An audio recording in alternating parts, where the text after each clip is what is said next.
প্রথম ভিডিও করা শুরু করেছো কিন্তু কারোর কথা শুনোনি এমন কেউ আছো? আমার মনে হয় খুবই কম, মানে ১০০টার মধ্যে হয়তো একজন আছে এরকম।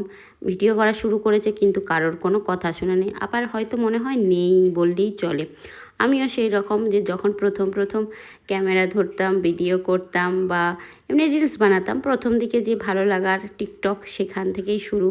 তখন কত আত্মীয়, কত পাড়া প্রতিবেশী, কতজনের কত রকম কথা, ভালো কথা খারাপ কথা বেশিরভাগই সব ব্যঙ্গ করেই বলেছে, ভালো হয় কেউ বলেনি। সেই সকল কথা কানে না কুড়িয়ে আজ যেহেতু নিজের কাজটাকে নিয়ে এগোতে চাইছি, সেহেতু কিন্তু নিজে বেশ কিছুটা এগিয়েও গেছি অনেক কষ্ট করে। যেদিন প্রথম পেমেন্ট পাই, যখন আমি ফেসবুকে পোস্ট করেছিলাম, আর চারিদিকের মানুষের কত রকমের কথা শুনেছিলাম, আজ মনে পড়লে খুব হাসি পায়। সেই সকল কথা মনের মধ্যে রেখে দিয়েছিলাম বলে আজ নিজের জেদে যতটুকু পেরেছি ততটুকুই এগিয়েছি এবং এগিয়ে যাওয়ার চেষ্টা করছি। কে কী বললো সেই সকল কান না দিয়ে নিজের লক্ষ্য স্থির থাকলে ঠিক এগিয়ে যাওয়া সম্ভব।